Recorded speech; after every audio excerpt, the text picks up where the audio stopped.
चल सुरू करूया आपण.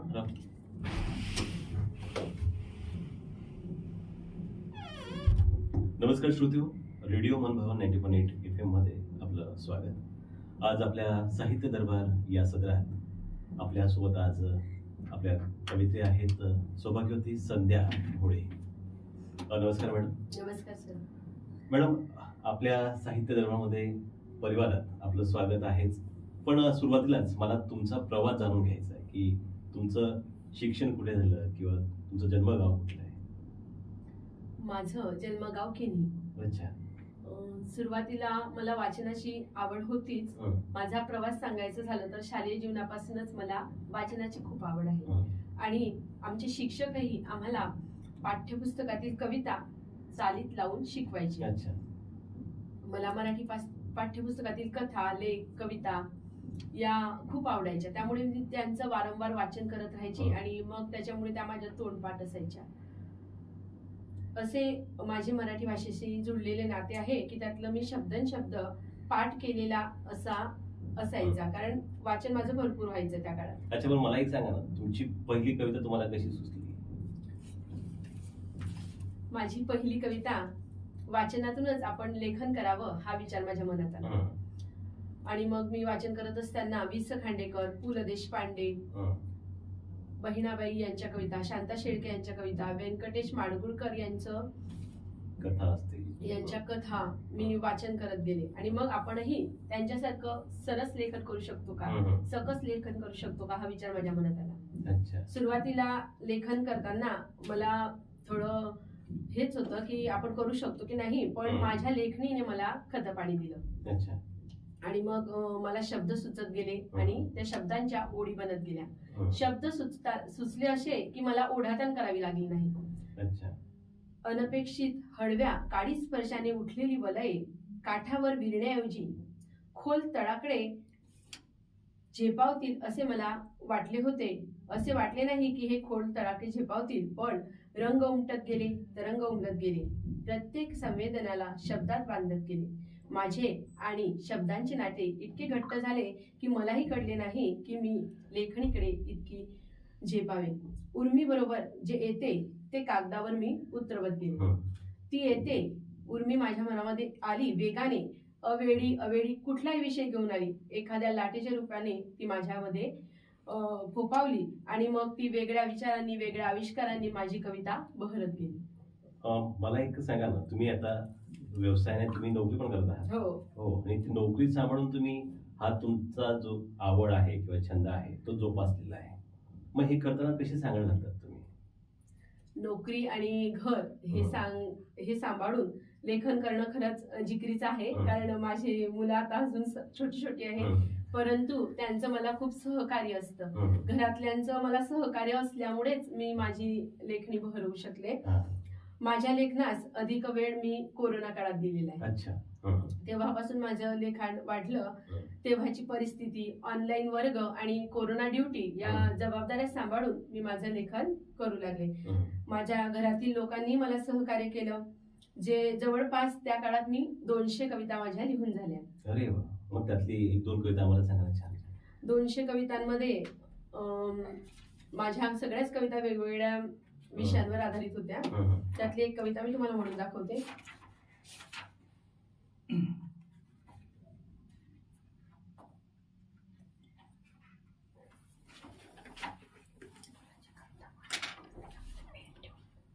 उंच माझा झोका. नदीच्या अल्ल्याड, नदीच्या पल्ल्याड, नदीच्या अल्ल्याड, नदीच्या पल्ल्याड, स्वप्नांना झुलवत उंच माझा झोका जातो. स्वप्नांना झुलवत उंच माझा झोका जातो. शब्द लाघवाने वसंत जीवनी फुलवितो. शब्द लाघवाने वसंत जीवनी फुलवितो. मनास अलगत आकारत उंच माझा झोका जातो. शेषवीचे मधुर क्षण आठवांचा गंध देतो. शेषवीचे मधुर क्षण आठवांचा गंध देतो, सप्तसुरांनी न्हाऊन घालत माहेराच्या वाटेने तो. स्वार होऊन पापन डोई काळीज ओल शिंपितो, स्वार होऊन पापन डोही काळीज ओल शिंपितो. सासरच्या अंगणात माध्यान्हाची छाया होतो, सासरच्या अंगणात माध्यान्हाची छाया होतो. ध्येय माझे गाठण्या प्रेरणेची लाट होतो, नीलपंखी मयुरासंगे पावसात धुंद होतो. प्रश्न अनेक जीवनी सांत्वन मायेने करीतो, प्रश्न अनेक जीवनी सांत्वन मायेने करीतो. सुरेल हळव्या गीताची फुंकर काळजावर घालतो, आवरुनी थेंब आसवांचे आशेचे कवळसे धावतो, आवरुनी थेंब आसवांचे आशेचे कवळसे धावतो. सप्तसुरांच्या बासरीने साद अंतरी घालतो, स्वप्नांना झुलवत उंच माझा झोका जातो. भावनांचा होता गुंता कविता होऊन सोडवितो, भावनांचा होता गुंता कविता होऊन सोडवितो. उलगडताना माझे मला माझी नवी ओळख देतो, असा उंच माझा झोका जीवनी मार्गस्थ करीतो, असा उंच माझा झोका जीवनी मार्गस्थ करीतो. माझ्या मनाच्याही पार कवितेचा झोका जातो. नदीच्या अल्ल्याड नदीच्या पल्ल्याड स्वप्नांना झुलवत उंच माझा झोका जातो, स्वप्नांना झुलवत उंच माझा झोका जातो. खूप छान. तुमचा पहिला कथा संग्रह पण प्रकाशित झालेला आहे. कथा संग्रह नाही प्रकाशित, सॉरी, कविता संग्रह प्रकाशित झालेला आहे. त्याचं नाव काय? माझा पहिला काव्यसंग्रह आता नुकताच मागील दिवाळीत 25 नोव्हेंबरला प्रकाशित झाला. त्याचं नाव आहे जावे गुंफित अक्षरे. त्यात किती कविता आहेत?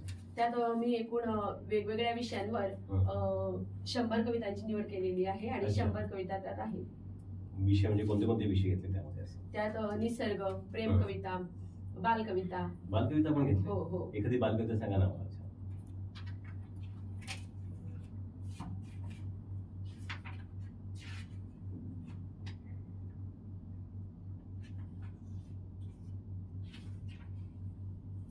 लाडकी मनीमाऊ ही माझी जावे गुंफित अक्षरे या काव्यसंग्रहातली कविता मी म्हणून दाखवू. लाडकी माझी मनीमाऊ काय बरे तुला हवे, लाडकी माझी मनीमाऊ काय बरे तुला हवे, घालायला कपडे आणू का नवे. दूध चोरून पिण्याची नको करू घाई, दूध चोरून पिण्याची नको करू घाई, हंडाभर दूध तुला आणून देते बाई. उंदीर शोधायला हुडकू नको घरे, निरोगी राहण्यासाठी शाकाहारीच बरे, निरोगी राहण्यासाठी शाकाहारीच बरे. नको पाहू वटारून मोठे मोठे डोळे, नको पाहू वटारून मोठे मोठे डोळे, अंधारात चमकले की उठ्ठी पोटात गोळे. अंगाला लावेल तुझ्या सुवासिक तेल, अंगाला लावेल तुझ्या सुवासिक तेल, बघ कसा येईल मग मस्त स्मेल. सांगते मी अगदी तसंच वाग, नेईल तुला फिरायला नको धरू राग. होटांना रिस्तिक पर्स खांद्यावरी, होटांना रिस्तिक पर्स खांद्यावरी, तूच माझी परी लाडकी सुंदरी, तूच माझी परी लाडकी सुंदरी. सुंदर सुंदर. खरं तर तुम्ही ही जी कविता वाचून दाखवली खूपच छान आहे. पण मला एक सांगा ना की पहिला म्हणजे तुम्ही कविता लिहिल्यानंतर पहिला श्रोता कोण असतो तुमचा? माझा पहिला श्रोता म्हणजे माझे पती. म्हणजे त्यांच्याकडून दाद मिळाली की मग तुम्ही पुढच्या प्रवासाला सुरुवात करता? हो, त्यांच्याकडून दाद मिळतेच तेव्हा, म्हणजे काम करता करता ऐकतात ते, पण त्यांनाही आवडते माझी कविता. अच्छा, त्यांना आवडली मग ती पुढे जाते हो. की ते सांगत असेल तुम्हाला की ही कविता अशी कर तशी? हो हो, सांगतात ना. आणि आवडतेच त्यांना ना. अच्छा, आवडतेच. पण मग त्यानंतरचा श्रोता कोण आहे तुमचा की ज्याला ती कविता तुम्ही ऐकवतात, सांगतात? माझ्या कविता माझ्या काव्यसखी आहेत. आदरणीय प्राध्यापिका संध्या महाजन जयश्री काळवीट मॅडम, अच्छा. आम्ही नेहमीच संमेलनांना सोबत असतो. हा. आम्ही काय सादरीकरण करणार ते एकमेकांना आधी ऐकून पण दाखवतो. हो, ओके. आदल्या दिवशी आमचं बोलणंही होतं तसं की आम्ही हे सादरीकरण करणार आहे. त्यामुळे त्या माझ्या श्रोता आहेतच. आणि आपण जेव्हा फेसबुक वगैरे जेव्हा कविता तिच्यावर हे करतो तेव्हा ते पण श्रोतेच येतील ना. हो, ते तुम्हाला तिथून त्यांच्या प्रतिक्रिया कळवतात. हो. अरे वा, छान छान. मग आता एखादी मातीशी जुडलेली कविता सांगा ना मला, एकदम छान तुमची. तुमचं बालपण कुठे गेलं म्हणाला? माझं बालपण किनी, तालुका भुसावळला. मग त्या बालपणातली एखादी छान कविता.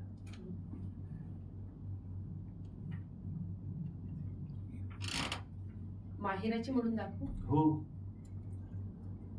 माझं माहेर किनी आजही माझ्या मनात इतकं भरून आहे की तिकडे पाय वळव, म्हणजे आता सध्या ते तिथे राहत नाही, पण तिकडे नुसतं त्या माहेरचं कोणी भेटलं किंवा नुसतं नावही ऐकलं तरी भरून येतं. आणि कारण माहेरात आता तिकडे असं राहणारी आता शहरातच आल्यामुळे मला जाणं कमी झालेलं आहे, पण तरी पण माहेरची ओढ ही प्रत्येक स्त्रीला असतेच, ती मला आहेच. कारण बालपण मी तिथे घालवलेलं आणि जे माझं विश्व म्हणजे मला जिथे घडले, लहानपणापासून माझ्या मनावर जे संस्कार झाले त्या मातीमधूनच झालेले. त्यातलीच माझ्या माहेराशी जुळलेली कविता मी म्हणून दाखवते. माहेर माहेर जणू बागकेची, माहेर माहेर जणू बागकेची, मन रमे मायतडी काय जात जुयुक मायेची, मन रमे मायतडी काय जात जुयुक मायेची. माहेर माहेर नदीच जुय जुय पाणी, माहेर माहेर नदीच जुय जुय पाणी, वाहे जरा मायेचा गाये गोड गोड गाणी. माहेर माहेर जस भरल गोकुय, सदा गल काले करायचा लागे कानाले गोळलय. माहेर माहेर माह्या मनीचा पारिजात, फुलायचा सडा अंगणात मनी आनंदी बरसात. माहेर माहेर माह्यासाठी समद जग, माहेर माहेर माह्यासाठी समद जग. संसारी चटके कधी मधी तरी इझे तडी घडी मधी दग, संसारी चटके कधी मधी तरी इझे तडी घडी मधी धग. माहेर माहेर माहेर माहेर. सुंदर. पण मला तुमचा जेव्हा तुम्ही प्रथम सादरीकरण केलं असेल तो अनुभव मला ऐकायचा आहे. प्रथम सादरीकरण केलं तो अनुभव कधी केलं तुम्ही?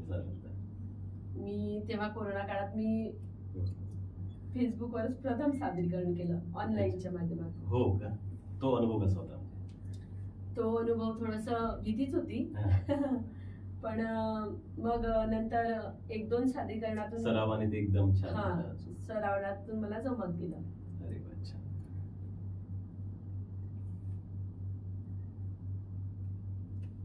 अजून कविता घेऊया?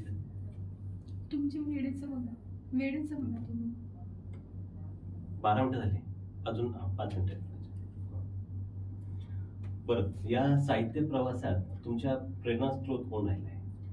बघा, प्रेरणेच्या धाग्यानेच बळ मिळत जाते आणि माझ्या जीवन प्रवासात अशा अनेक प्रेरणा आहे की त्यामुळे माझं लेखणीशी नातं जुळत गेलं. अनेकांच्या शुभेच्छांनी लेखणी माझी सुरू आहे. मला जसा वेळ मिळेल तसं माझं लेखन सुरू आहे. हजार हृदय गहिवरती तर मन माझेही गहिवरते, हजार हृदय गहिवरती तर मन माझेही गहिवरते, असे हजारासंगी आहे जुळलेले माझे नाते. कवी कुसुमाग्रजांच्या ह्या ओळी आणि ह्या ओळीतून मला गहिवर सामाजिक उपक्रमांमधून पाहायला मिळाला. लिहा आणि लिहिते वा हे आमचं एक सिद्धलेखिका समूह आहे. त्या समूहाचं ब्रीदवाक्य आदरणीय खानदेश विभाग प्रमुख प्राध्यापिका संध्याताई महाजन, माझ्या काव्यसखी जयसीताई काळवीट यांचे मला अनमोल मार्गदर्शन असते. मी व्यक्त झाले, रिक्त झाले, माझ्यातील स्वचा शोध मी लिखाणाने घेऊ शकले. खरंच आनंद होतो जेव्हा आपण लेखन करतो. पण मला एक सांगा ना, आता कविता संग्रह तुमचा प्रकाशित झालाय, मग आता असंही वाटत असेल ना की आपण आता एखादी कथा लिहावी, एखादा कथा संग्रह लिहावा असं? हो, मला लिहिता लिहिता कथालेखन प्रवासही माझा सुरू आहे सर. अच्छा. मी लिहिताना मला वाटलं की आपण एखादी कथा लिहावी आणि त्या भावनेने मी एक कथा सुद्धा लिहिली आणि ती वर्तमानपत्रात प्रसिद्ध सुद्धा झाली. आधार हे माझ्या कथेचं नाव. ती वाचकांना खूप आवडली, वाचकांच्या प्रतिक्रियाही मला मिळाल्या आणि त्या दृष्टिकोनातूनच आता मी माझं कथालेखन सुद्धा सुरू आहे. अच्छा. समाजाला जे आवडेल, उत्तम देता येईल, हा माझ्या लेखनाचा सुद्धा हेतू आहे आणि त्या दृष्टीने मी लेखनासाठी सर्व साहित्य प्रकार निवडून त्यावर माझं लेखन सुरू आहे. अच्छा. मग आता जाता जाता आमच्या श्रोत्यांना एखादी सुंदर अजून एक रचना तुम्ही ऐकवावी.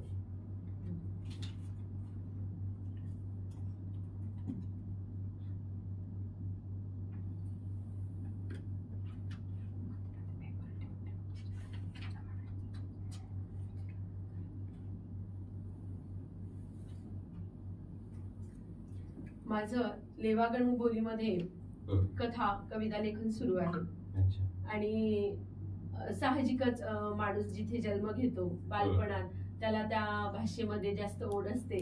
जरी माझा शब्द भरणा आता मी विकसित करत आहे वाचनातून, तरी मला जसं जमेल आणि जसा वेळ मिळेल तसं मी लेखन करत आहे. प्रेरणास्रोत आहेच, शुभेच्छांनी माझं आकाश बहरत आहे आणि त्यात मी खूप आनंदी आहे. त्यातलीच माझी एक कविता आहे बघा, मन करामती. ही कविता मी जाता जाता गाऊन दाखवते. मन माह्य पाखरू पाखरू, कवा अडीत कवा गडप, लेखनीच्या संगी नाचत कुदत, घालत शब्दा शब्दावर जडप. मन माह्य पाखरू पाखरू, भरकन कागदावर उतरत, माह्य मलेच नवल दावत. न काही ठरोयल मीन, न काही ठरोयल मीन, साजर वैसन भावत. मन कधी जाय माहेरामदी, कधी भये मुंगी परी लहान. मोठ हुईसन दुडू दुडू धाये, समजदारीची गोट सांगे शहान. मन माह्य पाखरू पाखरू, अस कस मन माह्य, कोड मलेच उलगडेना. दावे नवस पण जवाते, चैन घडीची पडेना. कधी घडी भर शांतवत, कवा लयच गोंधळ घालत. लोकाय हो अस मन माह्य मले करामती दावत. लोकाय हो अस मन माह्य मले करामती दावत. पण खरं सांगू का तुम्हाले, पण खरं सांगू का तुम्हाले, मन माय कशात बिमायत. आन मह्या एकटीच्या जीवाले, कोणत्या बीटाय माले संभायत. मन माय पाखरू पाखरू, कवा आडीत कवा गडप. मन माय अस सांगाती, असो कोणता विवखद. मन माय अस संगाती, असो कोणता विवखद. मायेन मले जोय घिसन, जग्याची नई देत ताकद. मायेन मले जोय घिसन, जग्याची देत नई ताकद. खूप सुंदर.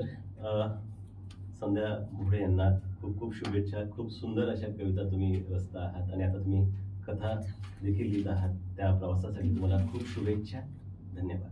धन्यवाद सर. तुम्ही मला तुमच्या या रेडिओ स्टेशनला मला बोलवलं त्याबद्दल धन्यवाद.